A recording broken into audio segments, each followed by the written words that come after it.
साक्री तालुक्यात शिवकालीन युद्धकला प्रशिक्षण शिबिर महाराष्ट्र नवनिर्माण सेना साक्रीतर्फे आयोजन।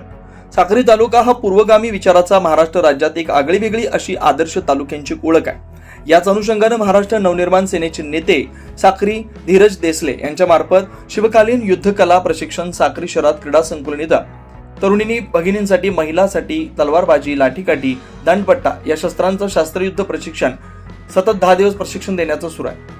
या प्रशिक्षणाचं उद्घाटन मातोश्री रंजना प्रकाश देसले यांच्या हस्ते आराध्य दैवत शिवछत्रपती महाराजांच्या प्रतिमेचे पूजन करून शिवकालीन शस्त्रांचं पूजन करून कार्यक्रम उद्घाटन यांच्या हस्ते उद्घाटन करण्यात आलं। यावेळी तरुणींना भगिनींना क्रांतीवीर फिरगोजी शिंदे, मर्दानी आखाडा कोल्हापूर, वस्ताद प्रमोद पाटील सोबत मावळा सुमित तांबवेर, रणरागिनी अमृता पाटील यांच्या मार्फत शिवकालीन शस्त्रांचं शास्त्रशुद्ध प्रशिक्षण 10 दिवसांसाठी देण्यात येत आहे। आज महाराष्ट्र राज्यात मराठी भगिनींना प्रत्येक घरात रणरागिनी, छत्रपती शिवरायांची मर्दांगिनी, प्रत्येक घरात ताराबाई, झाशी की राणी यासारखे बनवण्यासाठी आजकाल महिलांना, तरुणींना स्वतःचे रक्षण करण्यासाठी हे प्रशिक्षण शिबिर साक्री महाराष्ट्र नवनिर्माण सेनेकडून आयोजित केलंय। या कार्यक्रमाचे आयोजक महाराष्ट्र नवनिर्माण सेना धीरज देसले, योगेश दाभाडे, कार्तिक रामुळे यांनी आयोजन करण्यात आलंय।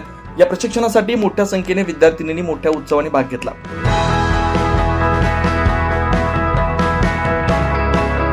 24 लाईव्ह महाराष्ट्र न्यूज साठी रतनलाल सोनवणे, साक्री।